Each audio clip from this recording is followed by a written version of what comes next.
ఓం శ్రీ సాయిరామ్. భగవాన్ దివ్యాశ్రీ చరణాలకు హృదయపూర్వక నమస్కారాలు చేసుకుంటూ ఈరోజు ఏఎస్బి చెన్నై గ్రూప్ లో ముఖ్యమైన ప్రసంగం చేయడానికి మన ఆత్మీయ మిత్రులు, ఆత్మీయ సోదరులు జి పరమేశ్వరరావు గారు వచ్చారు. వారి యొక్క సత్సంగానికి ముందు ఒక రెండు విషయాలు వారి గురించి తెలుసుకొని సత్సంగంలోకి వెళ్దాం. వీరు పూర్తి పేరు గానుగపాటి పరమేశ్వరరావు గారు. వీరికి 76 సంవత్సరాలు వయస్సు, కానీ పరుగు పందెంలో 26 సంవత్సరాలు మాత్రమే. వీరి యొక్క తల్లిదండ్రులు శ్రీ వెంకట హరినారాయణ గారు, తల్లి జానకమ్మ గారు. వీరిద్దరు మంచి నిష్ఠాగరిష్ఠులైనటువంటి సాంప్రదాయ కుటుంబం నుంచి వచ్చారు వీరు. అయితే వారికంటే ముఖ్యంగా చెప్పుకోవాల్సింది వీరి మేనత్త శ్రీమతి ఆదిలక్ష్మి శేషమాంబ గారు. ఈయన ఒక 18వ ఏట తీసుకెళ్లి, ఇదిగో ఈ బాబా గారు భగవంతుడు అని ఒక వట బీజం, ఆయన యొక్క హృదయ క్షేత్రంలో వట బీజం నాటినటువంటి మహోన్నత వ్యక్తి ఆదిలక్ష్మి శేషమాంబ గారు. అంటే ఆ ప్రభావం, ఆ వట బీజం కాస్త వట వృక్షమై ఈనాడు ఎన్నో బహుముఖమైనటువంటి ప్రజ్ఞాశాలిగా మరి సాయి పదంలో కొనసాగుతున్నారు. అలాగే వారిని నిత్యస్మరణీయులు. వారి కుటుంబం మొత్తానికి కూడా ఆదిలక్ష్మి శేషమాంబ గారు సాయిబాబా గారి కంటే, సాయిబాబా గారి పాదాల కంటే ముందుగా గుర్తుకొచ్చేది ఆమె యొక్క పాదాలు వీరి కుటుంబానికి. అలాంటి మహోన్నత వ్యక్తి ఆమె. ఆధ్యాత్మిక పునాది వేసినటువంటి వ్యక్తి అనమాట. 1967లో మొట్టమొదటిసారిగా బాబా గారిని చూపించినటువంటి వ్యక్తి. వీరు బిఎస్సి బిఈడి సిఏ ఐఐబి చదువుకున్నారు. 30 సంవత్సరాలు స్టేట్ బ్యాంక్ ఆఫ్ ఇండియాలో రిటైర్డ్ డిప్యూటీ మేనేజర్ పదవిలో ఎన్నో హోదాలు చేసి చివరికి రిటైర్డ్ డిప్యూటీ మేనేజర్ గా వీరు కొనసాగుతున్నారు. అలాగే బాల్యం నుంచి కూడా శ్రీ సత్యసాయి బీజం బాగా పడిపోయింది. 2001 నుంచి ఈయన బాలమనోహర్ రావు గారి యొక్క భారతీయ సంస్కృతి ఆధ్యాత్మిక శిక్షణ తరగతుల్లో ఆయన 23 జిల్లాలు తిరిగితే ఈయన 10 జిల్లాలు తిరిగినటువంటి ఘనత మన పరమేశ్వరరావు గారికి దక్కింది. ఈయన మన రిటైర్ అయిన దగ్గర నుంచి 2007లో సేవా సమితిలో, గుడివాడ సేవా సమితిలో కీలకమైనటువంటి బాధ్యతలు నిర్వహిస్తున్నారు. బాల వికాస్ గురువుగా ఉన్నారు. ప్రశాంత్ సర్వీస్ సేవలో గ్రూప్ లీడర్ గా, సేవాదళ కన్వీనర్ గా, సమితి ఆధ్యాత్మిక కోఆర్డినేటర్ గా బహుముఖ సేవలు అందించినటువంటి గొప్పతనం ఇది. లాక్డౌన్ ప్రకటించినప్పుడు 2020లో పి కోటేశ్వరరావు, ఎన్ రవికుమార్, జి సోమేశ్వర శర్మ, కుమారి భ్రవణాంబ, సిహెచ్ అన్నపూర్ణ, పులుసు రవికుమార్లతో కాన్ఫరెన్స్ కాల్ నిర్వహించి 95 సత్సంగాలు చేసినటువంటి ఒక అద్వితీయమైనటువంటి పేరు ఈయనకు ఉంది. ఈయన ఎన్నో కార్యక్రమాలు చేపట్టినటువంటి వ్యవహారం మనకు తెలుసు. పద్య నీరాజనం, వేదగానామృతం, శాంతి కళ్యాణాలు. వీరి కుటుంబంలో కరెక్ట్ గా 12 మంది సభ్యులు ఉన్నారు. అంటే నాకు తెలిసినంత వరకు ఎవరు రాకపోయినా 12 మంది సభ్యులతో శాంతి కళ్యాణం నిలిపి స్వామివారికి నీరాజనం సమర్పించగలిగినటువంటి ఒక గొప్ప వ్యక్తి. అలాగే మరి మానసిక ప్రతియాత్రలు, శతభజనమాల, వాహిని స్వాధ్యాయం, స్టడీ సర్కిల్స్, ఇటీవల వాడు కొత్తగా ప్రవేశపెట్టారు అంత్యాక్షరి అని. అది ప్రభాత సాయం సేవలు, కీర్తన సంకీర్తన, సత్యసాయి దర్బార్. ఇలా చెప్పుకుంటూ పోతుంటే ఇంకా బోర్డు ఉన్నాయి. అవన్నీ కూడా చక్కగా చేశారు. ఆ విధంగా నిత్య రుద్రాభిషేకాలు, సమితిలో కూడా ఇప్పటికి కూడా నిత్య రుద్రాభిషేకాలు చేసేటువంటి వ్యక్తి ఎవరంటే మన పరమేశ్వరరావు గారు. గురువు ఆదివారాలు భజనకి ఫిజికల్ గా హాజరవుతారు. ప్రతి పండగకు కూడా ఫిజికల్ గా హాజరై ఆ కార్యక్రమాన్ని నిర్వహించి తీర్థ ప్రసాదాలు వినియోగం జరిగేదాకా ఉండి వచ్చేటువంటి వ్యక్తి. ఈ విధంగా ఎన్నో బహుముఖమైనటువంటి సేవలు చేసినటువంటి వీరు దివ్యానుగ్రహంతో ఇంకా ఎన్నెన్నో కార్యక్రమాలు చేపట్టాలని, స్వామి యొక్క దివ్యానుగ్రహ పాత్రలు కావాలని కోరుకుంటూ మనం సత్సంగంలోకి వెళ్దాం. జి పరమేశ్వరరావు గారు, స్వాగతం, సుస్వాగతం సార్. సాయిరా.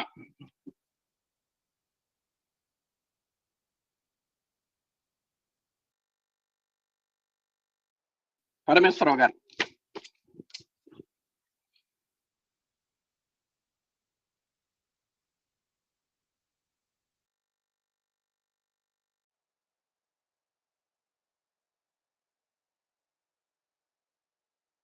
పరమేశ్వరరావు గారు మ్యూట్ లో ఉన్నారు, తినండి సార్.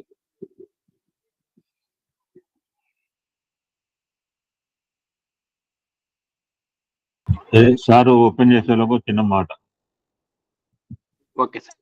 చాలా కామన్ గా వాడుకునే పదం ఇది. వెరీ కామన్ గా ఎవ్రీబడి కెన్ యూజ్. ఎటువంటి చదువు సంస్కారం లేని, ఇప్పుడు సార్ పెద్ద వేదాంత, ఆయన వేదాంతగా అక్కర్లేదు. కోటేశ్వరరావు గారు అంత విద్యావంతులు అక్కర్లేదు, జి పరమేశ్వరరావు లాంటి వేదాంతి అక్కర్లేదు. A common man in the village can speak this word. ఎటువంటి చదువు ఉండదు, విద్యాభ్యాసం లేని కూడా వాళ్ళు అనే మాట ఒక సందర్భంలో స్వామి చెప్పడం జరిగింది.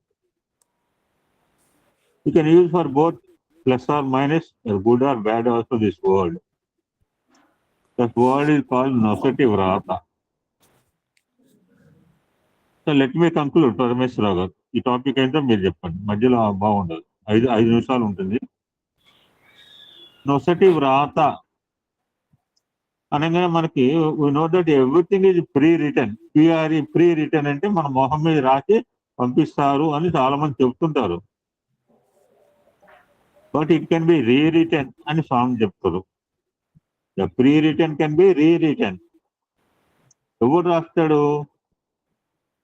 ఒక సందర్భంలో స్వామి బ్యూటిఫుల్ నారేషన్ ఇచ్చారు. కర్మ అనే మాట లేకుండా మన సత్సంగాలు నడవదు. ఇది కర్మే. దీని ముందు బ్రేక్ఫాస్ట్ పెట్టారు, పళ్ళెం తెచ్చి పెట్టారు, తిన్నాను, తింటాము కర్మే, చేతులు కట్టుకోవడం కర్మే, మంచిలు దాకా వచ్చిన కర్మే. కర్మ అనే పదానికి నొసటి వ్రాత అని, అది తప్పించుకుంటకు వీలు కాదని అందరూ చెప్పుకుని, most of the people are telling, తెలియక అనమాట. మొన్నదాకా మనకు కళలు అంటే తెలియదు, ఇప్పుడు have a clear cut understanding about the dreams. ఇక పగటి కళలు అనొద్దు దయచేసి, మనకి కళ అంటే తెలిసింది. వాచ్మెన్ బై డ్రీమ్, కళలు రావచ్చా, ఎలా వస్తుంటాయి, చాలా క్లియర్గా చెప్పారు స్వామి. రాతను తప్పించుకునరాదు కానీ తుడిచేయవచ్చు. You cannot escape, but we can wipe. Board మీద రాసేవాళ్ళు పూర్వకాలంలో, బ్లాక్ బోర్డ్స్ మీద రాసేవాళ్ళు. ఇప్పుడు కూడా మేము శంకరా స్కూల్లో వాడుతున్నాం black board. You can write something. మళ్ళీ కొత్తది రాయాలంటే వాటి wipe it off. Tape record ఉంది, ఒక పాట ఎక్కించేవాళ్ళం పూర్వకాలంలో. ఇప్పుడు ఎవరు టేప్ రికార్డు లేవు. ఆ పాటల మీద కొత్త పాటలు ఎక్కించుకోవచ్చు. వ్రాత ఎవడి నొసట వాడు తన సొంత చేతితో రాసుకున్నది. ఇది ఇంపార్టెంట్ అండి. ఎవడో రాశాడు, భూమి మీద చూశాడు, వాడికి ఎంత బాగా రాశాడు, నాకెందుకు ఇట్లా రాశాడు, మీనింగ్ లెస్ అన్న అజ్ఞాన స్థితిలో మనం మాట్లాడుతున్నమాట. ఈ వ్రాత ఎవడి నొసటిన వాడు తన సొంత చేతితో రాసుకునేదే కానీ ఇతరులు ఎవరో రాసినట్టుది కాదు అని మనం ముందు అర్థం చేసుకోవాలి. ఎవడో రాసి పని నన్ను దోసేశాడు, ఆ రాసేది మంచిగా రాయొచ్చు కదా, ఎందుకు ఈ కష్టాలు? వ్రాతను ఏ చేయి వ్రాసిందో ఆ చేయి దాన్ని తుడిచివేయగలదు. జాగ్రత్తగా వినాలి పాయింట్స్ అండి ఇవి. ఎప్పుడో నాకు రాత్రి ఎందుకో కనిపించింది, ఒక రాత్రి లేస్తే 12 ప్రాంతంలో ఈ మాటలు. వ్రాతను ఏ చేయి వ్రాసిందో ఆ చేయి దాన్ని తుడిచివేయగలదు. అట్లా అండి, అంటే వరిగింజకు పుట్టుకతో వచ్చిన పొట్టు ప్రయత్నించడం వలన తొలగించబడుతున్నది కదా.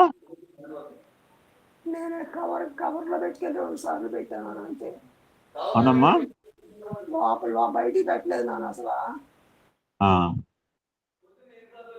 Very nice.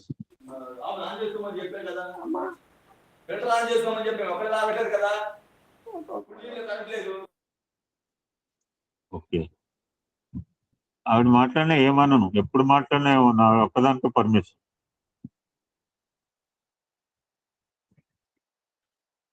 నిన్ను ప్రోత్సహించి నీ చేత ఆ వ్రాత వ్రాయించేది మాయ.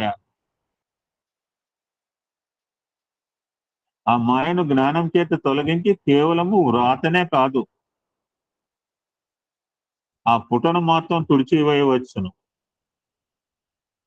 ఏం చేయాలంటే ఆఫర్ అవర్ మైండ్ టు భగవంతుని, ఆ మనస్సును దేవుని సేవకుడిగా చేయాలి.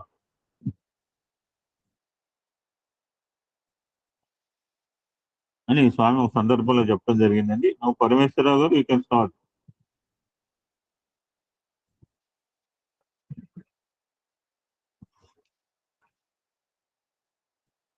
Parameswara Rao garu, Sairam sir. Sairam. Start your satsang. మొదలెట్టమంటారా? Yes sir. సాయిరామ్. భగవాన్ శ్రీ సత్యసాయి బాబా వారి పాదపద్మములకు శతకోటి నమస్కారాలు సమర్పించుకుంటూ, గురువు గారైనటువంటి లక్ష్మీనారాయణ గారికి శుభాభివందనాలు. సహాధ్యాయులందరికీ కూడా స్వామివారి ఆశీస్సులు నిండుగా మెండుగా కలగాలని చెప్పి స్వామిని ప్రార్థిస్తూ, స్వామి ఈరోజు నాచే పలికించినటువంటి పలుకులు పలకటానికి ప్రయత్నం చేస్తాను. ఓం గణేశాయ నమః, సరస్వత్యై నమః, గురుభ్యో నమః, మాతృభ్యో నమః, పితృభ్యో నమః, సర్వేభ్యో మహాదేవతాభ్యో నమః.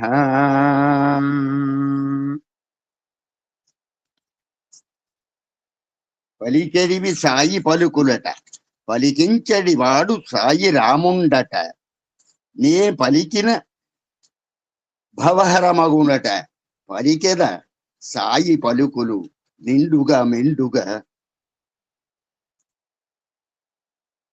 సాయి విశ్వమంతయు వెలిసిన విశ్వవిభుడు, పత్తి వాసుడు నిన్నేలా ఎత్తుకొనడు అన్నారు స్వామి.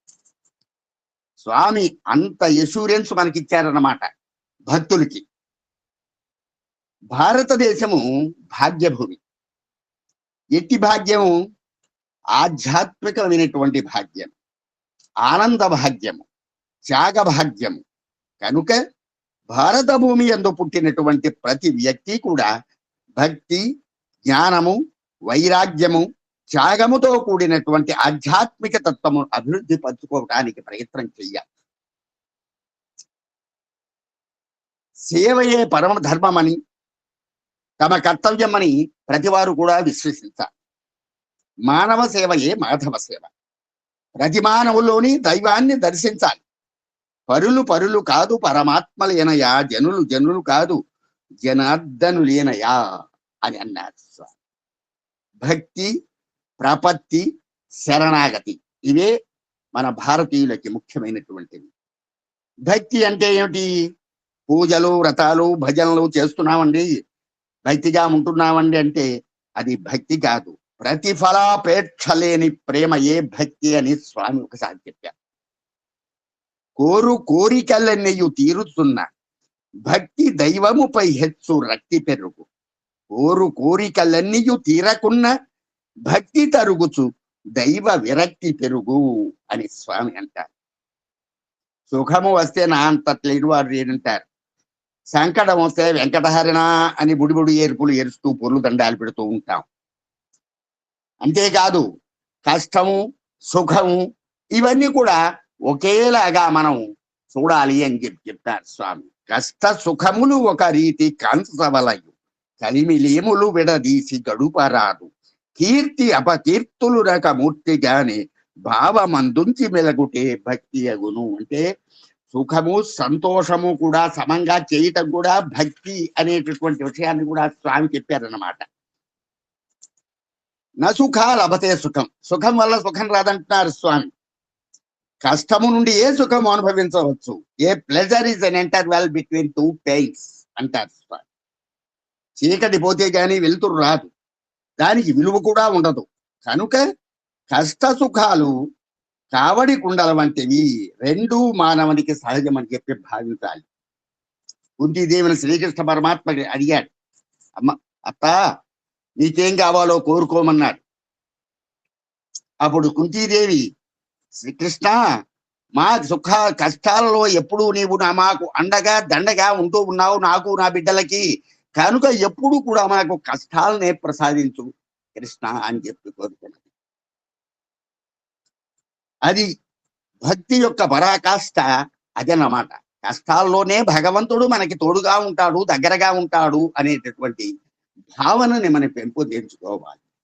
భక్తి రసానంద పారవస్యము తోడ భవబంధ భూతముల్ తొలగిపోవు, భవబంధ భూతముల్ వదలిన తోడనే మోక్షాభిమానంబు మొలకలెత్తు, మోక్షాభిమానంబు మొలకలెత్తుంగానే జ్ఞానోదయ ప్రాప్తి కలుగు వెంట, జ్ఞానోదయ ప్రాప్తి కలిగిన వెంటనే తను తానడిగడి తత్వమబ్బు, జగము మాయమైపోవుచు నిగమ వినుతు నిత్య సౌభాగ్యం వం నిలుచుగాదే, ఇంత కన్నను వేరెద్ది ఎదుకపరచు సాధు సద్గుణ గణ్యులవు సభ్యులారా. భక్తి అంటే స్వామి ఎంత చక్కగా చెప్పారు చూడండి. భక్తి యొక్క పరాకాష్ఠ ఏ విధంగా ఉంటుంది.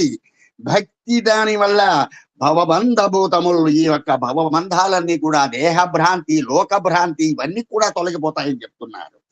ఈ లోక భ్రాంతి, దేహ భ్రాంతి తొలగితే ఏమవుతుంది? మోక్షాభిమానం అనేటటువంటిది వస్తుంది. ఆ మోక్షాభిమానం వస్తే ఏముంటుంది? జ్ఞానము. జ్ఞానము అంటే ప్రకాశము, అంటే పరమాత్మ యొక్క సన్నిధిని చేరటానికి మార్గము జ్ఞానము. ఆ జ్ఞానోదయ ప్రాప్తి కలిగితే స్వస్వరూప జ్ఞానము, నేనెవరు, అహం బ్రహ్మాస్మి అనేటటువంటి స్థితికి మనం ఎదుగుతాము. అటువంటి అహం బ్రహ్మాస్మి స్థితికి మనం ఎదిగితే ఏముందండి, ఇక జగం అనేటటువంటిది కనపడదు. అంతా కూడా పరమాత్మ తత్వమే, అంతా పరమాత్మయే అనేటటువంటి భావన పెరుగుతుంది. కనుక నిత్య సౌభాగ్యం, అదే సౌభాగ్యం, అంతకన్నా సౌభాగ్యం ఉంది బంగారు అని చెప్పి స్వామి చెప్పారన్నమాట. అయితే భక్తి గురించి అనుకున్నాం. ప్రపత్తి శరణాగతి అంటే ఏమిటి? మన సంకల్పము, దైవ సంకల్పము కూడా ఒక్కటిగానే ఉండటము, ఏకత్వం ఉండటమే శరణాగతి అని చెప్పి స్వామి ఒకసారి చెప్పారు. ఏది జరిగినా అది భగవత్ సంకల్పంగానే భావించాలి, అంతా మన మంచికే అనేటటువంటి భావన కలిగి ఉండాలి. ఇక యోగం అంటే ఏమిటి? భగవంతునితో చేరికయే యోగము అని స్వామి చెప్పారు. భగవద్గీతలో మొట్టమొదట మనకి కనిపించేటటువంటిది అర్జున విషాద యోగం. అయితే విషాదం కలిగిందని తాను విరమించుకున్నాడా? లేదే. కృష్ణ పరమాత్మతో, అంటే భగవంతునితో చేరి విజయాన్ని సాధించాడు. ఆనందో బ్రహ్మ, ఆనందమే బ్రహ్మ. అట్టి ఆనందం పొందాలంటే మనం ఏం చెయ్యాలి? దైవనామాన్ని స్మరించాలి, దైవ ప్రేమను పొందాలి. దైవనామస్మరణతో ప్రేమను కూర్చినప్పుడు అది అమృతమైపోతుందంటున్నారు స్వామి. అదే మృత్యోర్మ అమృతంగమయ, అదే. అయితే దైవం ఎక్కడున్నాడండి? ఆయన ఎట్లా, ఆయన యొక్క ప్రేమను ఏ విధంగా పొందాలి అనేటటువంటి విషయానికి వస్తే స్వామి చెప్తారండి. విశ్వమందు విభుడు వెలుగుచునుండు, విభుని యందు వెలుగు విశ్వమెపుడు, విభుడు వెలుగకున్న విశ్వంబు వెలుగదు, విశ్వ విభులమై త్రిశాశ్వతంబు. ఈ విశ్వమంతా కూడా వెలుగుతూ ఉంటాడు విభుడు అని చెప్పేటటువంటి విషయాన్ని చెప్పాడు. విశ్వం విష్ణు వషట్కారో భూత భవ్య భవత్ ప్రభు అని మనం విష్ణు సహస్రనామాల్లో మొట్టమొదటి శ్లోకాన్ని మనం చదువుతుంటాం. ఈ విశ్వం అంటే ఏమిటి? కంటికి కనిపించేటటువంటిది, చెవులకు వినిపించేటటువంటిది, తనువును మరిపించేటటువంటిది, మనస్సును కరిగించేటటువంటిది, హృదయాన్ని వికసింపజేసేటటువంటిది ఈ జగత్తు. దృశ్యకల్పితమైనటువంటి ఈ జగత్తంతా కూడా, ఈ దృశ్యకల్పితమైన జగత్తుకి విశ్వము అని పేరు. విశ్వ ప్లస్ విశ్వ అంటే వ్యాప్తి చెందునది, వ్యాప్తి చెందునటి తత్వానికే విశ్వం అని పేరు అని చెప్పారు స్వామి. అయితే ఈ విశ్వాన్ని వ్యాప్తి గావించే కార్యమునకు కారణం ఉండాలి కదా. ఒక కార్యం ఉంటే ప్రతి కార్యానికి కూడా ఒక కారణం అనేటటువంటిది ఉంటుంది. ఆ కారణము ఎవరు? వ్యాప్తి చెందేటటువంటి కారణము ఎవరు? ఆయనే విష్ణువు. విష్ణువు కారణం. ఏ కార్యమైనా జరగాలంటే ఆ కార్యానికి ఒక కారణం ఉండాలి. ఆ కారణం అనేటటువంటిది రెండు రకాలు: నిమిత్త కారణము, ఉపాదాన కారణం. నిమిత్త కారణం అంటే ఆ కార్యాన్ని నిర్వహించేటటువంటి వారు నిమిత్త కారణం. ఉదాహరణ, ఒక బంగారు ముద్ద ఉన్నది. ఆ బంగారు ముద్దని ఒక నగగా తయారు చేయాలి. ఆ నగగా తయారు చేయాలంటే ఒకరు కావాలి, ఆయన కంసాలి కావాలి. కనుక ఆ కంసాలి నిమిత్త కారణం. అయితే ఈ బంగారం ముద్దలో బంగారం ఉన్నది, బంగారం తయారు చేసేటప్పుడు కూడా బంగారం ఉన్నది, నగ తయారైన తర్వాత కూడా బంగారం ఉన్నది. ఒక ప్రథమము, మధ్య, చివర, మొత్తము ఈ కార్యమంతటా కూడా బంగారం నిండి ఉన్నది. కనుక ఈ బంగారము అనేటటువంటిది ఉపాదాన కారణము అన్నారు. అదే విధంగా ఈ విశ్వము జగత్తు సృష్టి చేయాలి. ఆ సృష్టి చేయటానికి నిమిత్త కారణము భగవంతుడే సృష్టి చేస్తాడు కాబట్టి భగవంతుడు నిమిత్త కారణం. అయితే ఆ భగవంతుడు సృష్టి చేసేటప్పుడు సృష్టి చేసేవాడు భగవంతుడు. ఆ సృష్టి చేసే దాంట్లో తాను ఉండి సృష్టి చేస్తూ ఉంటాడు. ఆ చేసినటువంటి విశ్వంలో తాను కూడా ఉన్నాడు కనుక ఈ మూడింటిలోనూ ఉన్నాడు కాబట్టి ఈ విశ్వము యొక్క సృష్టికి కారణభూతుడైనటువంటి పరమాత్మ ఉపాదాన కారణము అని చెప్పి. కాబట్టి విశ్వము సృష్టి చేసేవాడు భగవంతుడు. సృష్టి చేసేటప్పుడు కర్త భగవంతుడు. సృష్టి కార్యమైన తరువాత సృష్టిలో కూడా తాను ఉండేటటువంటి వాడు భగవంతుడు కనుక భగవంతుడు ఉపాదాన కారణం. కాబట్టి ఈ కార్యకారణ సంబంధములో ఉన్నటువంటి ఏకత్వ భావములు ఉండాలి. ఏకాత్మతా భావము, సర్వం ఏకం, ఒక్కటే ఉన్నది ఒక్కటే అనేటటువంటిది అంతా ఈ జగత్తంతా కూడా విష్ణువుకే వ్యాపించి ఉన్నది. ఈ విశ్వమందే విష్ణువు వసించి ఉన్నాడు. ఏకో వచ సర్వభూతాంతరాత్మ, ఒక్కడే సర్వభూతములంతా కూడా అంతరాత్మగా ఉన్నాడు. అంతేకాదు సమస్త జగత్తును కూడా సంకల్ప మాత్రమున సృష్టించి పోషించి లయము చేయగలిగినటువంటి శక్తి సామర్థ్యములు కలవాడు భగవంతుడు. అట్టి భగవంతుణ్ణి ఆత్మ అని బ్రహ్మ అని పిలుస్తూ ఉంటాం. బ్రహ్మ అంటే ఏమిటి? సర్వజీవుల యందు ఉన్నటువంటి చైతన్యమే బ్రహ్మత్వం. అదే అహం బ్రహ్మాస్మి. భగవంతుడు ఈ పుట్టిన దానికి, ఉన్నదానికి, పుట్టబోయేదానికి, సర్వానికి కూడా ప్రభువు ఆయన. అనగా త్రికాలముల యందు మార్పు చెందని వాడు, త్రికాలములకు కూడా ప్రభువు ఆయన. అందుకే ఆయనని భూత భవ్య భవత్ ప్రభువు అన్నారు. భగవంతుని భావ అని కూడా అంటారు. భావ అనగట్టి ప్రకాశం. అట్టి ప్రకాశ స్వరూపుడే పరమాత్మ కనుక మహా అనుభావ అని కూడా భగవంతుడిని పరిగణిస్తుంటూ ఉంటాం. మహానుభావుడు అంటే పరమాత్మ మాత్రమే. మనం లోక సహజంగా ఆయన మహానుభావుడండి, ఈయన మహానుభావుడండి అని అంటాం. అలా పిలవటం అవివేకము అని చెప్పి స్వామి చెప్పారన్నమాట. సర్వుల యందు ఉన్నటువంటి ఆత్మస్వరూపుడు పరమాత్ముడు. అందుకే ఏకాత్మ సర్వభూతాంతరాత్మ అని చెప్పి అన్నారు. అంతేకాదు ఏకం సత్విప్రా బహుదా వదంతి అని కూడా అన్నారు. ఈ ఆత్మస్వరూపుడైనటువంటి భగవంతుడికి నమస్కారం చెయ్యాలి. అయితే సర్వం బ్రహ్మమయం జగత్ అన్నాం కదండి.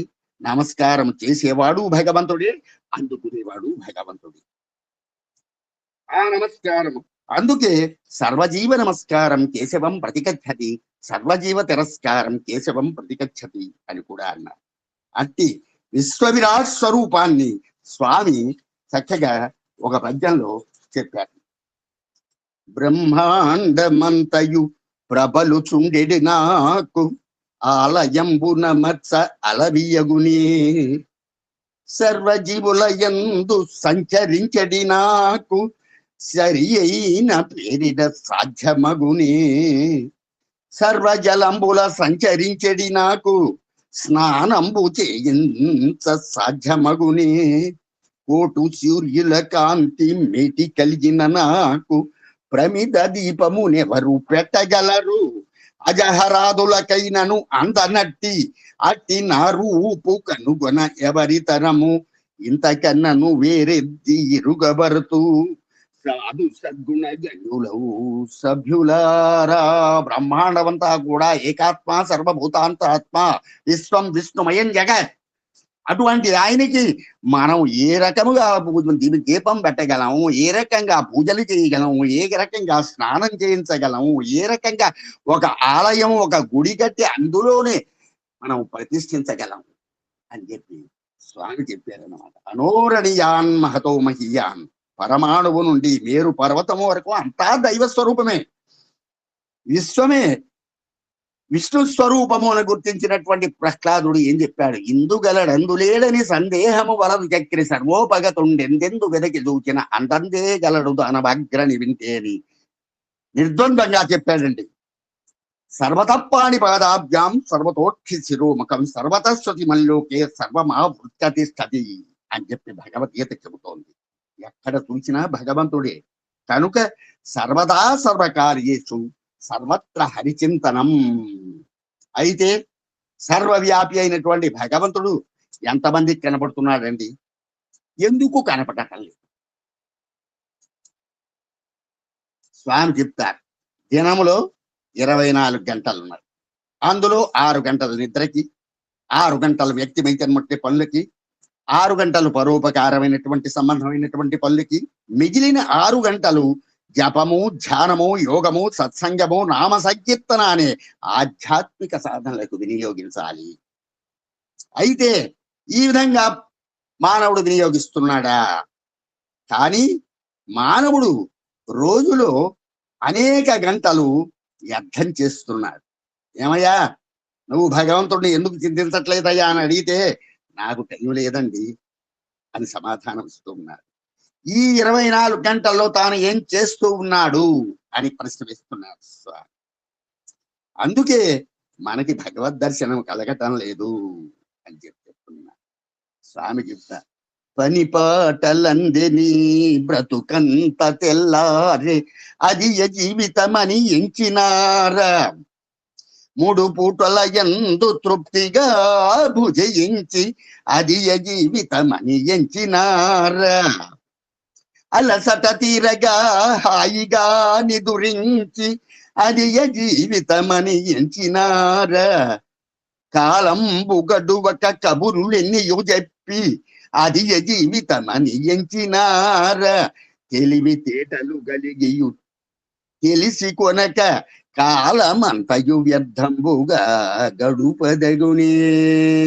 ఏమండి, జేఎస్బిలో చక్కటి సత్సంగం జరుగుతోందండి, శతభజనమాల జరుగుతోందండి, చక్కటి కీర్తన సంకీర్తనమాల భజనలు కూడా నేర్పుతున్నారండి. 1 గంట ఆ ఆన్లైన్ లో చేరి చక్కగా మనం ఆనందిద్దామండి అంటే ఎక్కడమ్మా పని మనిషి రాలేదు, ఆ చాకలి రాలేదు, ఇంటెడు అంట్లు, తరువాత బండెడు బట్టలు ఉతికేటప్పటికి నా నడుం పాడైపోయిందమ్మా, నా వల్ల కాదు, పడుకోవాలంటే. ఇక మనం తెల్లారి లేస్తే బెడ్ కాఫీ తర్వాత మళ్ళీ టిఫిన్ తర్వాత మళ్ళీ రెండోసారి కాఫీయో టీయో, మళ్ళీ మధ్యాహ్నం భోజనం, సాయంత్రం స్నాక్స్ ఒకటి, రాత్రికి మళ్ళీ సప్పరు, అంతా తినేసేసి ఈ హాయిగా కడుపు నిండుగా ఖానా పీనా సోనా మరణ ఇవి తినేటప్పటికీ ఉదర భారం. హాయిగా కాసేపు అలసట తీరటానికి ఒక కునుకు తీస్తానండి, కునుకు తీస్తూ ఉంటాం. ఈ తర్వాత ఏదన్నా కాలం గడిపితే మనం కబుర్లు చెబుతూ ఉంటాం. 4 ఆడవాళ్ళు చేరితే పట్టు చీరలు బంగారము, మగవాళ్ళు చేరితే రాజకీయం మరొకటి.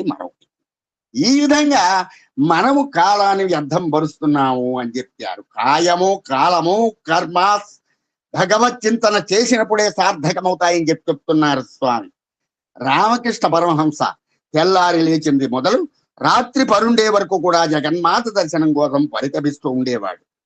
పడుకునే ముందు ఆఖరి నిమిషము వరకు అమ్మ కనిపిస్తుందేమో అనే ఆతృతో ఎదురు చూసేవాడు. చివరికి అయ్యో ఈ రోజు కూడా తల్లి దర్శనం కాలేదు అని వాపోయేవాడు. తన హృదయము పరిపక్వమైతే గాని అమ్మ దర్శనం అవదు అని అందుకు సాధన చేసేటటువంటి వాడాయి.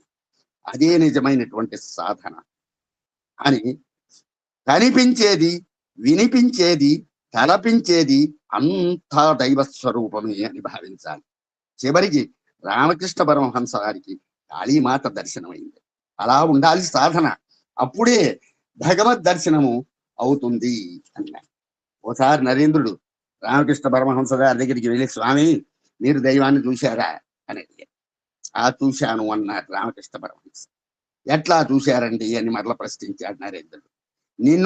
నన్ను నువ్వు చూస్తున్నట్టుగా దైవాన్ని చూశానయ్యా అని రామకృష్ణ పరమహంసకి చెప్పాడు. అయితే అందరికీ ఎందుకు కనిపించటం లేదండి అని మళ్ళీ నరేంద్రుడు ప్రశ్నించాడు. అప్పుడు రామకృష్ణ పరమహంస చక్కటి జవాబిచ్చాడు. అయ్యా, లోకులు ధనం కోసం ఏడుస్తున్నారు, భార్యా పిల్లల కోసం ఏడుస్తున్నారు, ఇండ్ల కోసం ఏడుస్తున్నారు, పదవుల కోసం ఏడుస్తున్నారు, కానీ దైవం కోసం ఏడుస్తున్నారా? దైవం కోసం ఏడ్చినప్పుడు మాత్రం దైవం తప్పకుండా కనిపిస్తాడు అని నిర్ద్వంద్వంగా చెప్పాడు.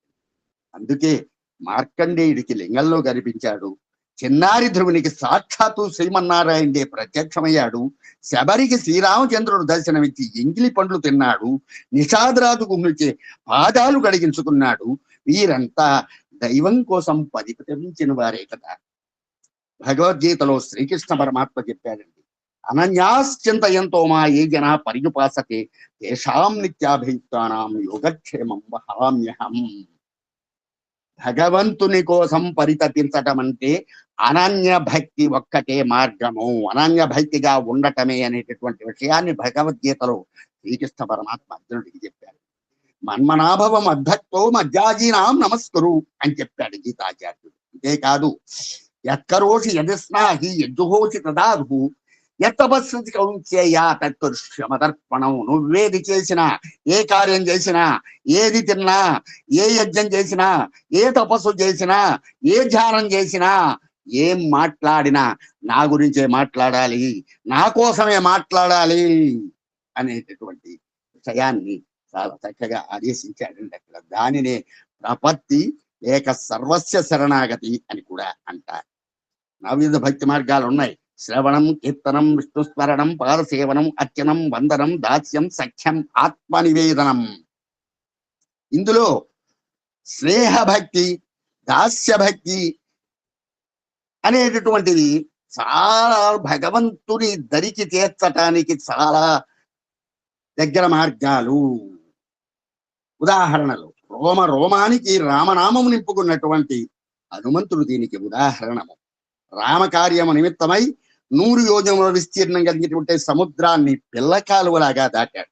మధ్యలో ఎన్ని అడ్డంకులు వచ్చినా రామనామముతో అధిగమించాడు. మైనాకుణ్ణి బుజ్జగించాడు, సురసమాతను మెప్పించాడు, రాక్షసిని శమికా రాక్షసిని చంపేశాడు, లంకిని నిర్జించాడు.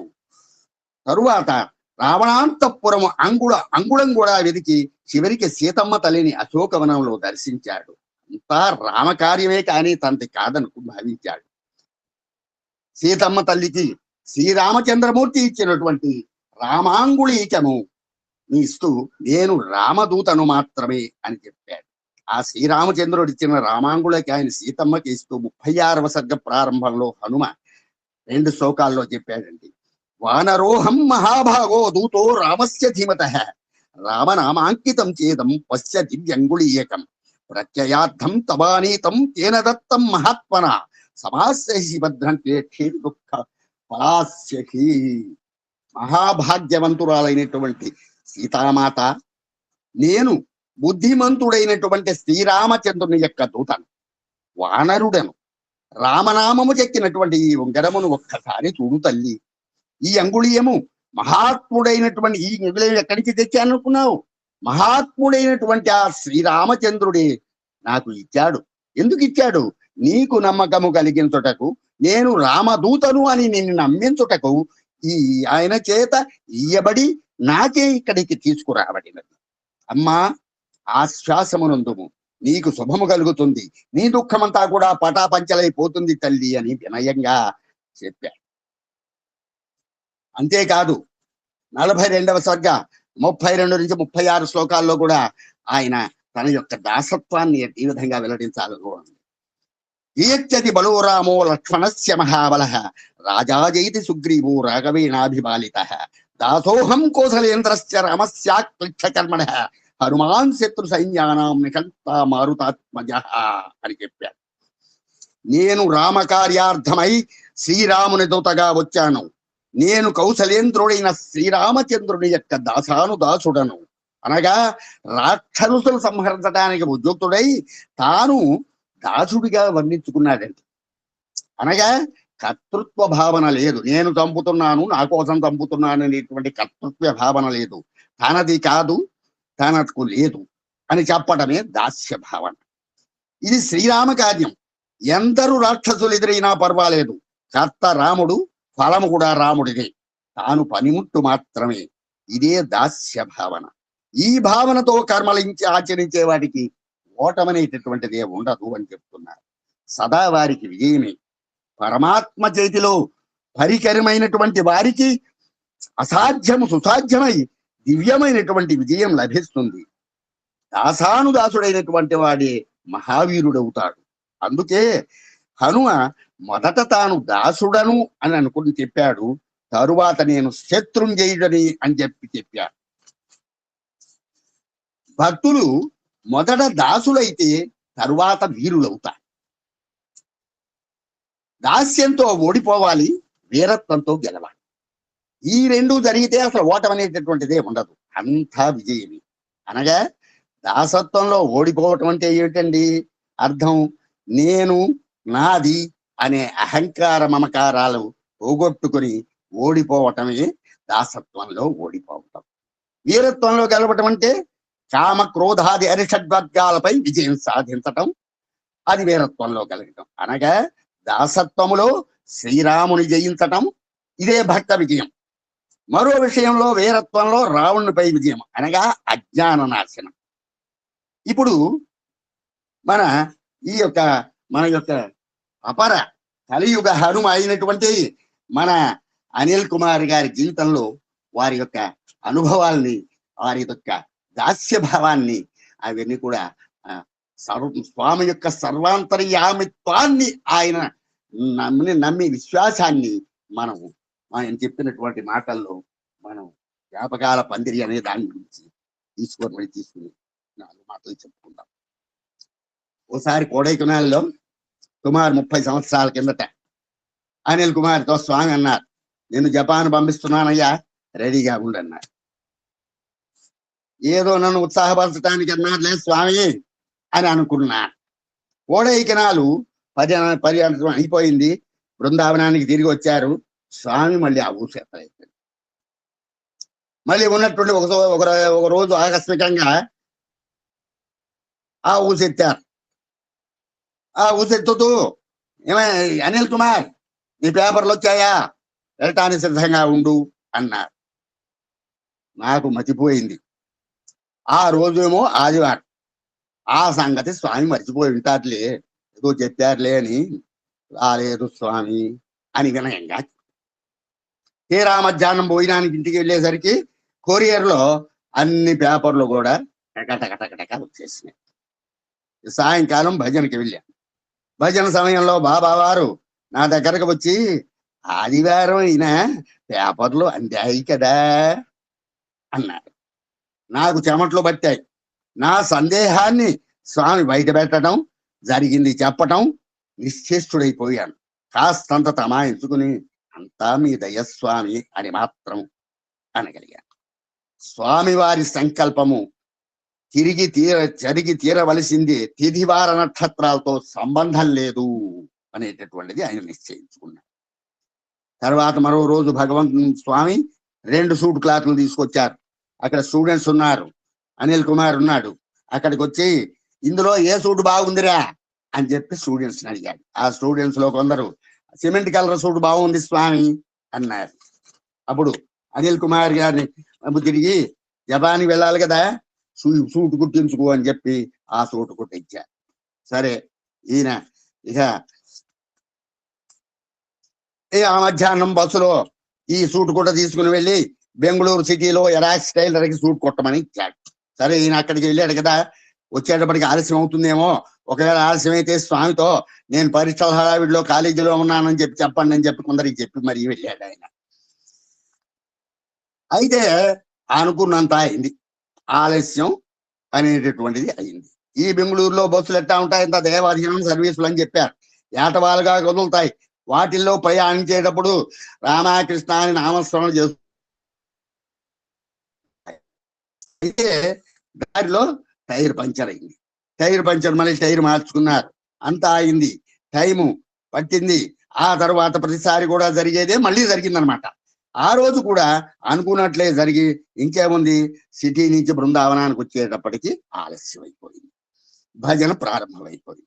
హడావిడిగా ఇంటికెళ్ళి చేతికంచినటువంటి సత్తి పొట్టిగా ఉంది, దాన్ని వేసుకుని పరిగెత్తుకుంటూ మందిరానికి వచ్చి చివరగా కూర్చున్నాడు. స్వామి చూడనే చూశారు, కనుసైగ చేసి రమ్మన్నారు. టైలర్కి కొలతలు సరిగ్గా ఇచ్చావా ఎక్స్ట్రా గుడ్డ వాడేసుకుంటాడు అని. అది సరే గాని నువ్వు కాలేజీ పరీక్షల పనుల్లో ఉన్నానని ఎందుకు చెప్పమన్నావు? నేను నీలో లేనా? ఆ టైలర్లో లేనా? సర్వాంతర్యామిని కదా, అలా ఎందుకు చెప్పమన్నావు అని.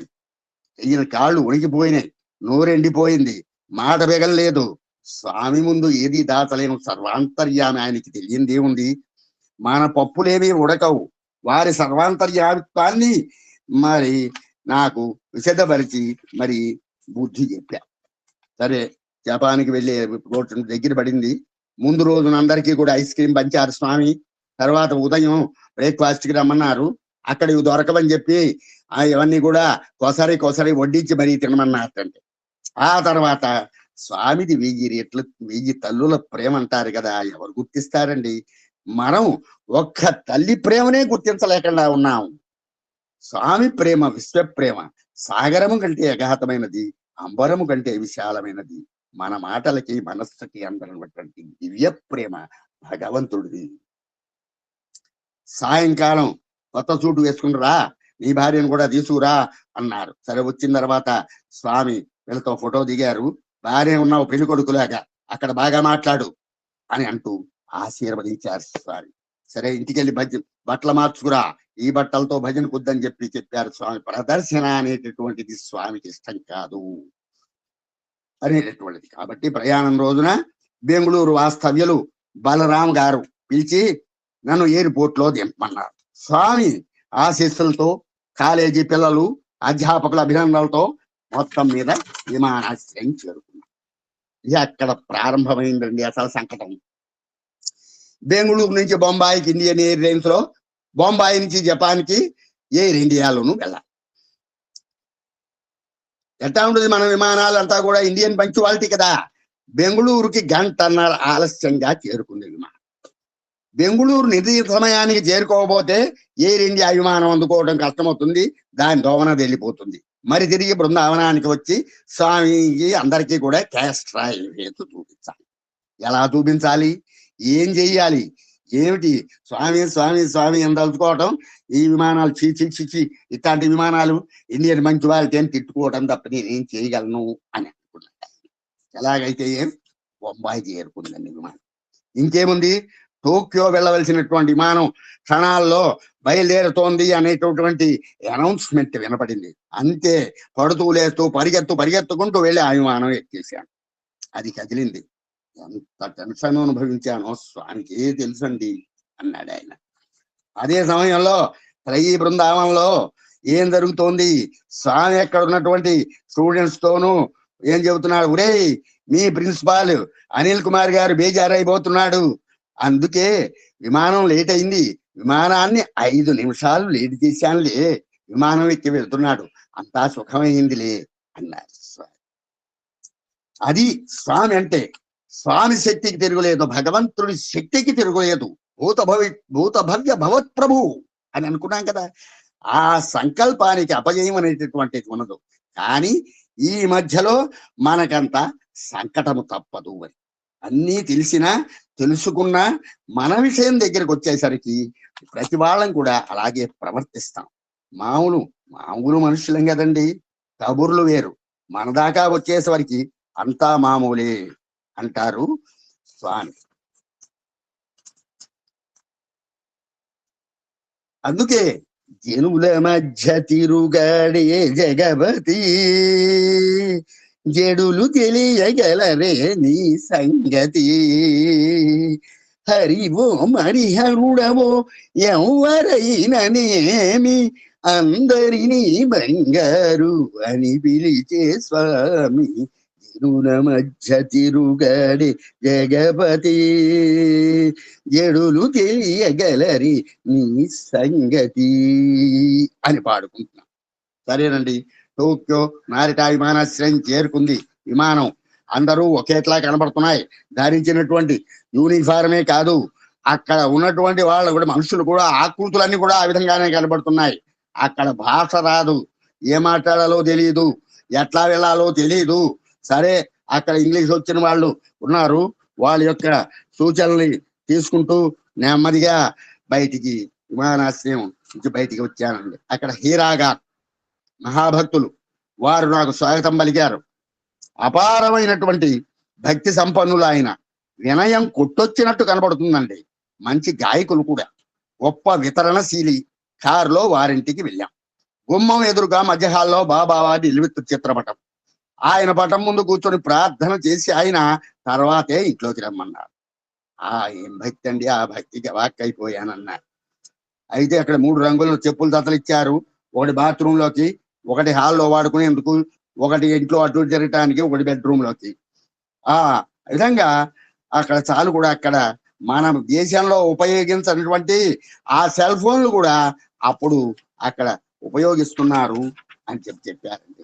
అంతేకాదండి, మసాజ్ చైర్స్ గురించి కూడా చెబుతూ ఆ మసాజ్ చైర్స్ అనేటటువంటిది ఏర్పాటు చేశారు. వాటిలో కూర్చుంటే 2 పక్కల నొక్కుతూ ఉంటాయి, నిద్ర వచ్చేట్టు హాయిగా నిద్రపోవచ్చండి అన్నారు. ఇక టోక్యోలో తర్వాత జాతీయ స్థాయిలో పెద్ద సదస్సు జరిగింది. ఆ సదస్సులో మాట్లాడటానికే ఈయన్ని స్వామి పంపించారు. దేశం నలుమూల నుండి 3000 మంది భక్తులు పాల్గొన్నారు.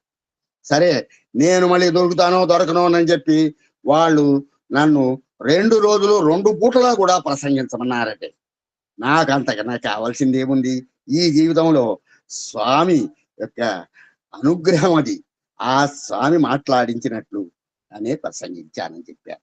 ఆ తర్వాత ఎందరెందరో దగ్గరికి వచ్చి చాలా బాగా మాట్లాడారండి, ఎంత బాగుందో మీ స్వీజేది అన్నారు.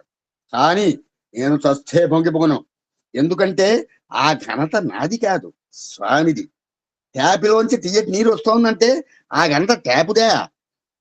పైన ట్యాంకులో ఉన్న నీళ్ళే ట్యాపులోంచి వస్తాయి కదా. నేను ట్యాపును మాత్రమే. బాబా వారే ట్యాంక్. ఘనత వారిది, పేరు నాది. అది ఆ భావనని మనం ప్రతి వారు కూడా మనం పెంపొందించుకోవాలండి. అంతా భగవంతుని యొక్క అనుగ్రహ ఆశీస్సులే తప్ప నా ఘనత ఏమీ లేదు. నేను నాది అనేటటువంటి కర్తృత్వ భావాన్ని వీడటమే దాసత్వము అన్నారు స్వామి. సరే, 2వ రోజు క్లోజింగ్ సెరమనీ చివరిలో హారతి ఇమ్మన్నారండి. స్టేజ్ ఎక్కి హారతి ఇస్తుంటే చేతులు వణకడం ప్రారంభించాయి. ఎందుకు వణుకుతున్నాయి ఎంత అనుకున్నారు? స్వామి చిత్రపటం నుంచి అమృతధారలు బాగా కారుతూ ఉన్నాయండి. అందుకు నాకు చెమటలు బట్టి వణుకుతున్నానన్నారు. ఆ తర్వాత అక్కడ వారంతా హారతి అయిపోయిన తర్వాత 3000 మంది కూడా లైన్లో వెళ్ళి చక్కగా స్వామి వారి యొక్క ఆ అనుగ్రహాన్ని అందుకున్నారు. అక్కడ బృందావనంలో స్వామి అంటున్నారు, కొత్త పూజారి పాపం ఏం చేస్తాం, ఓ చేత్తో గంట, మరో చేత్తో హారత బళ్ళెం పట్టుకోలేక వణికిపోతున్నాడు. అనిల్ కుమార్ పరిస్థితి అట్లా ఉంది. హారతి ఇస్తుంటే చేతులు వణుకుతున్నాయిరా అని చెప్పి స్టూడెంట్స్ తో స్వామి చెబుతూ నవ్వుకుంటున్నారు. ఇది బాబా వారి యొక్క దివ్యత్వం. విశ్వమెల్లడ వ్యాప్తి అయి వెలయువాడు, భక్త జనులకు ప్రాపువై బరగువాడు. విశ్వవ్యాప్తంగా దివ్య అనుభవాలను అందించేటటువంటి బాబా వారు మహిమాన్విత అద్భుతమూర్తి కదా అండి. తర్వాత జపాన్ లోనే కోబే అనేటటువంటి పట్టణం. అక్కడ స్వామి భక్తులు చాలా మంది ఉన్నారు. అక్కడికి బయలుదేరారు. అక్కడ సంస్థ అధ్యక్షులు రామ్ సుగానిగా వారింట్లోనే నా బస ఏర్పాటు. ఆయన ఇంట్లో రిమోట్ కార్తో షట్టర్లు లేవడం దేల్తటం అక్కడ చూసాం. అది ఇంకా మన అప్పటికి ఇండియాలో రాలేదు. జపాను అంతేకాదండి, జపాను భూకంపాలకి ప్రసిద్ధి. పడి లేస్తూ బ్రతకటం, కష్ట నష్టాలు కోర్చి మళ్ళీ పునర్నిర్మాణం చేసుకోవడం కూడా వాళ్ళకి అలవాటైపోయింది. ఇటీవల కాలంలో భూకంపం వస్తే స్వామి భక్తులు సురక్షితంగా ధనజన నష్టాలు లేకుండా స్వామి దయ వలన బతికి బయటపట్టేనట్లు అక్కడ పత్రిక కాన్సాయిలైట్ ప్రచురించింది. అంతేకాదు నియోనాసినోమోరా అనేటటువంటి ప్రాంతంలో స్వామి సాధనా శిబిరం జరిగిందండి. అక్కడ బాబా ఫోటో నుంచి బంగారం ముక్కలు రానట్లు అందరూ కూడా చెప్పారు. ఈ 1992లో స్వామి సన్నిధిలో ఈ విషయం అనిల్ కుమార్ గారు కూడా ప్రస్తావించడం జరిగింది. జపాన్ పర్యటన అనంతరం ఆ తర్వాత రామ్ సుగాని గారితో విమానంలో హాంకాంగ్ కి ప్రయాణం అయ్యారండి. మార్గ మధ్యంలో విమానంలో కూర్చున్నారండి. చక్కగా స్వీట్స్ ఇస్తారు కదా, ఆ స్వీట్స్ వచ్చారు. ఆహా, ఏం బాగుంది, ఏం వైభోగం బాగుంది అనుకున్నాడు. ఆ తర్వాత అక్కడ ఉన్నటువంటి పత్రిక తిరగేస్తూ ఉన్నాడు. ఆ ఉన్నట్టుండి ఈ అనిల్ కుమార్ గారు రామ్ సుగాని గారితో అన్నారు, రామ్ సుగాని గారు, అడవిలోననున్న ఆకాశముననున్న పట్టణముననున్న పల్లెనున్న గుట్ట మీదనున్న నట్టేటమున్నను మరువడు సాయి నిన్ను మధురి నిపుడు అని బాబావారు అంటూ ఉంటారు కదా. ఇప్పుడు ఆ మాట స్వామి గుర్తుందా? ఈ విమానంలో మనం ఉన్నాం కదా, మనతో పాటు స్వామి కూడా ఉన్నారంటారా అని చెప్పి ఈయనే సందేహం కలుగుతారు రామ్ సుగాని గారు. ఆయన అన్నాడు, స్వామి ఇలా సందేహాలు మాకొస్తే మిమ్మల్ని అడుగుతామండి, కానీ మీరే ఆ సందేహం వస్తే ఎవరిని అడుగుతామండి, మీరేం చెప్పగలరండి అని అన్నాడు ఆయన. అయితే అక్కడ పత్రికలు తిరిగేస్తూ ఉంటే దాంట్లో డిస్కవరీ మ్యాగజైన్ అనేటువంటిది, దాని నిండా కూడా ఆర్టికల్ ఫోటోలు అవన్నీ కూడా ఉంటూ ఉంటాయి, అడ్వర్టైజ్మెంట్లు అవన్నీ ఉంటాయి. యాథాలాపంగా ఈయన చూస్తూ ఉన్నాడండి. అందమైనటువంటి ఆ పుస్తకంలో ఆర్ట్ పేపర్లలో కలర్ ఫోటోలు ఉన్నాయి. అలా తిరగేస్తూ ఉండగానే ఆ పుస్తకం మధ్యలో బాబా వారి కలర్ ఫోటో చాలా అందంగా ఒక్కటి కనిపించిందండి ఉన్నటువంటి. ఒక్కసారి భూతం దుడుచుకున్నాడండి ఈయన. సుగాని గారితో అన్నాడు, ఆశ్చర్యపోతూ అన్నాడు, సుగాని గారు చూడండి స్వామి ఫోటో ఉందండి ఇందులో అన్నాడు. సరే సుగాని గారు చూసి ఆశ్చర్యపోయాడు. సుగాని గారు అన్నారు, చూశారా, మీకు ఇప్పుడే స్వామి నిదర్శనం చూపించారు. బాబా వారు మనల్ని ఎలా మర్చిపోతారండి, తన బిడ్డల్ని తల్లి ఎలా మర్చిపోతుంది సార్ అని అన్నారు ఆయన. ఎప్పుడు స్పీచ్లు ఇచ్చేటటువంటి నేను సుగాని గారి యొక్క భాషణాన్ని ఆసక్తిగా వినాల్సి వచ్చింది అంటున్నాడు ఈయన. కుర్చీలు తారుమారైనట్టు ఉంది నా పరిస్థితి అన్నారు. సరే, ఫ్లైట్ అటెండెంట్ అమ్మాయిని పిలిచి, అమ్మా ఈ మ్యాగజైన్ నేను తీసుకోవచ్చా అని అడిగా. ఆమె నన్ను ఒక పల్లెటూరు వాళ్ళు చూసినట్లు చూసింది. కారణం ఏమిటి, ఇంతకుముందు ఎవరు ఈ మ్యాగజైన్ ఇంటికి తీసుకెళ్తామని అడుగుండరు. ఆమె జాలిగా ఒక నవ్వి పర్వాలేదు సార్ తీసుకోండి అని చెప్పి అన్నదన్నమాట. సరే, వెంటనే అది సూట్ కోచ్లో పెట్టుకుని దానికి ఈ బదిలీపరుచుకున్నాడు అక్కడ. ఆ తర్వాత హాంకాంగ్ వెళ్ళారు. హాంకాంగ్ లో సుగాని సోదరుని ఇంట్లో బస చేశారు. దిగిన ఆ సాయంకాలమే భక్తుల సమావేశం ఏర్పాటైంది. అన్ని విషయాలు వివరిస్తూ వీరావేశంతో చెప్పారు అనిల్ కుమార్ గారు. డిస్కవరీ మ్యాగజైన్ లో నా సందేహానికి సమాధానం దొరికింది. ఆ మ్యాగజైన్ లో ఫోటో కూడా చూపిస్తాను చూడండి అంటూ ఆ మ్యాగజైన్ పేజీలు తిప్పుతూ మొత్తం అంతా కూడా చూపిస్తూ ఉంటే అందులో ఫోటో కనపడ. ఫోటో మాయమైంది. ముచ్చెమటలు పోసినాయి ఈయనకి. సభాసదులకి ఏం సమాధానం చెప్పాలి? ఇంకా 3 రోజులు అక్కడ నా మాటలు ఎవరు వింటారు, ఎవరు నమ్ముతారు, నా కర్మ ఇలా కాలింది అనుకుంటూ ఈయన నెత్తిపట్టు కూర్చున్నాడు. వెంటనే సుగాని గారు తెలియజేశారు, రామ్ సుగాని గారు జరిగిందంతా వివరంగా తెలియజేసి అన్నారు, అనిల్ కుమార్ గారు చెప్పింది ముమ్మాటికి నిజమండి. డిస్కవరీ మ్యాగజైన్ లో స్వామి ఫోటో నేను కూడా చూశాను, సందేహం లేదు. అనుకోకుండా అంతకు పూర్వము లేని ఫోటో వచ్చినట్లే వచ్చి మిమ్మల్ని మరువను అన్నమాట మాకు నిరూపించి అంతర్ధానం అయిపోయిందండి. ఇది నిజం అని ఆ ఫోటో చాలా అందంగా ఉందండి. మేమిద్దరము చాలా సార్లు చూసుకుని మురిసిపోయామని చెప్పి సుగాని గారు చెప్పేటప్పటికి అందరూ కూడా కరతాళ ధ్వనులతో పట్ల కొట్టారండి. ఆయన మాటలు ఇంక ధైర్యాన్ని ఇచ్చాయి. అమ్మయ్యా, పూర్వం నిలబడింది. సభాసదులు మహిమా విశేషాన్ని విడిచి కరతాళ ధ్వనులతో చాలా ఆనందించి తీశారు. అప్పుడు ఆ పర్యాటన గురించి అజహరాదులకందరికి అందినట్టి అట్టి నా రూపు తెలుసుకున్న ఎవరి తరము అన్నారు స్వామి. అదే ఇక్కడ చూపించారు. కాబట్టి ఆ పర్యటన ముగించుకొని పుట్టబర్తి చేసిన తర్వాత పుట్టబర్తి వచ్చాడండి. పుట్టబర్తి వచ్చిన తర్వాత బాబా వారు చిరునవ్వుతో అన్నారు, నా మహిమలు నిదర్శనానికే కానీ ప్రదర్శనానికి కావు బంగారు అన్నారు. స్వామి మాటలతో ఊరడింపు, కనువిప్పు, అంతరార్థం, ఆకలింపు అన్నీ కూడా ఏకకాలంలో జరిగిపోయాయి. కాబట్టి అటువంటి స్వామి తర్వాత జపాను, హాంకాంగ్ పర్యటన తర్వాత థాయిలాండ్ బయలుదేరారు. బ్యాంకాక్ విమానాశ్రయంలో వీసా లేదన్నారు. వీసా లేకంటే తిరుగుముఖం పట్టాల్సిందే. వేరే ముఖం వేసుకుని డీలాపడి ఇంకర్తవ్యమన్నట్టు ఒక పక్కన గోడకి నీరసంగా నిల్చున్నాను. స్వామి ఊరుకుంటారా? నన్ను వెనక్కి రప్పిస్తారా? ఇక చూడండి, దశ తిరిగింది, కథ మారింది. ఒక నీలివర్ణం సూటు, తెల్లని షర్టు, దాని దగ్గర మ్యాచింగ్ టై కట్టుకుని ముచ్చటగా క్రాపు దూకొని చిరుమందహాసంతో నా వైపు వడివడిగా నడుతూ ఒక థైలాండ్ ఆయన వచ్చాడు. మీరేనా అనిల్ కుమార్, నా వెంటరండి అన్నాడు. ఏం జరుగుతుందో అర్థం కాక ఆయన వెంట మౌనంగా నడిచాను. కొంత దూరం వెళ్ళాక ఆయన ఒక పెద్ద ఆఫీసర్ను కలిసి నా ఫోటో తీయించి క్షణాల్లో తాత్కాలిక వీసా మంజూరు చేయించాడండి. ఆ తర్వాత నేను దేశ ప్రతినిధిని గాను, మంత్రి పదవి లేదు, ప్రముఖులకి మాత్రమే లభించేటటువంటి ఈ యొక్క ఈ సదుపాయాలు, ఈ అనుగ్రహము నాకు ఎలా సరిపోయాయి? అంత స్వామి యొక్క అనుగ్రహాశీస్సులు కాక ఇంకేమిటి అన్నాడు. ఆఖరిలో ఆయన తను తాను పరిచయం చేసుకున్నాడు. నేను మిమ్మల్ని తెలిసింది ఎదురు అన్నండి, మీరు బాబా దగ్గర ప్రసన్న నిర్మాణకులు కదా, నా పేరు జూమ్ సాయి. అసలు ఈ రోజున విమానాశ్రయానికి నేను రావాల్సింది కాదు, వేరెవరి కోసం ఒక నుంచి రావాల్సి వచ్చింది.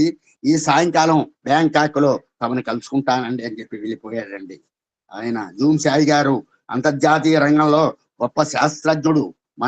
మన తపోవనంలో కూడా మనం చదువుకున్నాం. అది కూడా మానవాభ్యుదయ శిక్షణ కార్యక్రమాల నిర్వాహకునిగా, మానవతా విలువలపై అనేక గ్రంథాలు రచించిన ప్రముఖుడిగా, స్వామికి అత్యంత సన్నిహిత భక్తులుగా అందరికీ తెలుసు. ఆ విధమైనటువంటి మనకి కనుక అంతటి ఉన్నత స్థాయికి చెందిన వ్యక్తిని పంపి నాకు ఆహ్వానము స్వాగతము పలికిచేట్లు చేసిన బాబా వారి మహిమని ఏమని కీర్తించగలను? బాబా జగదీశ్వరులు. బాబా వారి సన్నిధానం మనకు ఉన్నత స్థాయి కీర్తి ప్రతిష్టలు, గౌరవాదర సత్కారాలను కల్పిస్తుంది. ప్రపంచంలో సాయి భక్తునిగా ఉండటం కంటే మించిన హోదా ఇంకొకటి లేదు లేదు లేదు. అది స్వామి అంటే. తర్వాత తెలిసిందండి, ఒక జూమ్ సాయి గారి ఆయన ప్రశాంతమైన ఎప్పట్లో ఫ్యాక్టరీకి ఆయన యజమాని, ఆ ఫ్యాక్టరీ కాపలాదారుడు విధి నిర్వహణలో అశ్రద్ధగా ఉంటే స్వామి అతన్ని అజాగ్రత్తగా ఉండదని చెప్పి వాడిని మేలుకొల్పేటటువంటి విషయము ఆ యొక్క సంఘటన చాలా చక్కగా వివరించడం జరిగిందనమాట. ఇలాంటి దివ్య మహిమలన్నింటినో జూమ్ సాయి గారు అనుభవించారు. అందుచేతనే అంత గొప్ప విద్యావంతులు, శాస్త్రజ్ఞులు సైతం కూడా భగవాన్కి వీరభక్తులైనారంటే ఆశ్చర్యం ఏముందండి. థాయిలాండ్ లో సత్యసాయి స్కూల్ ఉంది. ఆ స్కూల్ ను చేరుకోవాలంటే బ్యాంకాక్ నుండి 2.5 గంటలు ప్రయాణించాలి. చక్కని భవనాలు, వసతి గృహాలు, స్వామి వందరము, అవన్నీ చూస్తుంటే మనం ఏ దేశంలో ఉన్నామని అసలు ఏదో దేశంలో ఉన్నామని అనిపించదు. అన్నీ కూడా ప్రశాంతి నిలయాన్ని తలపిస్తూ ఉంటాయండి. అంత చక్కటి విదేశాల్లో కూడా స్వామి వారి యొక్క my life is my message అని చెప్పినటువంటి Swami your life is my message అన్నట్టు ఆ విధంగా తీర్చిదిద్దుకొని స్వామి అందుకు అనన్యమైనటువంటి భక్తిని ప్రసాదిస్తున్నటువంటి వారిని మనం ఏమని చెప్పి మనం చెప్పుకోగలము అని చెప్పారు. అంతేకాదండి, స్వామి సన్నిధికి అనేక ప్రాంతాల నుండి అనేక మంది వస్తూ ఉంటారు. నా సంకల్పము లేనిదే ఎవరు కూడా ఇక్కడికి రాలేరు అని బాబా వారి మాట చెబుతూ ఉంటారు. అది అక్షర సత్యం. అనుకోకుండా రావద్దనుకున్నా ఆకస్మికంగా సాయి సన్నిధికి చేరుకునేటువంటి వాళ్ళు ఎందరో, వెళ్ళాలి వెళ్ళాలి వెళ్ళాలి అని చెప్పి ప్రయాణ సన్నాహాలు చేసుకున్న వాళ్ళెందరో ఆగిపోవటం కూడా మనకి అనుభవమే. ఎవరిని రమ్మని పిలువరు, ఆహ్వాన పత్రికలు ఉండవు, మనలో ఉండి ప్రేరణ అందిస్తారు. అంతరంగ సాయి, ఆత్మరూపి సాయి. ఇంటర్వ్యూ వస్తే సమాధాన పరిచేటటువంటి తీరే వేరు. భక్తి ఉప్పొంగి మన యొక్క సాధనకి ఉపకరణానికి ఉపకరిస్తూ ఉంటుంది. స్వామి యొక్క ఇంటర్వ్యూ తర్వాత నా సమాధి నుండి మాట్లాడతాను అని షిరిడీ బాబా వారు చెప్పినటువంటిది ఆయనే కదా ఈ మన భక్తి సాయి. బెల్లం దగ్గరికి చీమలు చేరతాయి కానీ చీమల దగ్గరికి బెల్లం తెస్తుందా, రమ్మంటుందా? మనసులోనే ఉండి మంచికి నడిపించి శాంతి సౌఖ్యదాయి సత్యసాయి. స్వామి ఎప్పుడు చెబుతూ ఉంటారు, మదిని సాయి నిన్ను మరువడెప్పుడు. ఈ మాట అక్షర సత్యమే కదా, మనందరికీ కూడా అనుభవమే. అనిల్ కుమార్ గారికే కాదు, మనందరికీ కూడా అనుభవమే. ధర్మ నాశనముగుతున్న ధరణి యందు ప్రభవం అందేను సాయి పత్తి యందు అని స్వామి చెప్పిన బలుకులు మనం విన్నాం కదా. నా జీవితమే నా సందేహం అన్నారు. నీకు నాకు మధ్య ఉన్నది ప్రేమ బంధము, love to love, heart to heart, అంతే అంటారు స్వామి. అందరికీ ప్రారబ్ధ కర్మ అనేది ఒకటి ఉంటుంది. దానిని తట్టుకునే నిబ్బరం కోసం మనం ప్రార్థిద్దాం. కర్మక్షయం కావాలి, కర్మ విమోచనం కావాలి. తప్పించుకోవటం ఎవరికి సాధ్యం కాదు. బాబా వారు అంటూ ఉంటారు, కర్మదాటవశమానరుడా, కర్మదాటవశమా, ఘనపాఠంబులు చదివిన గాని, కులదేవతలను కొలిచిన గాని, కారడవులకే పోయిన గాని, కఠిన తపస్సులు చేసిన గాని, కర్మదాటవశమానరుడా. మనకు ఎంత ప్రాప్తమో అంతే దక్కుతుంది.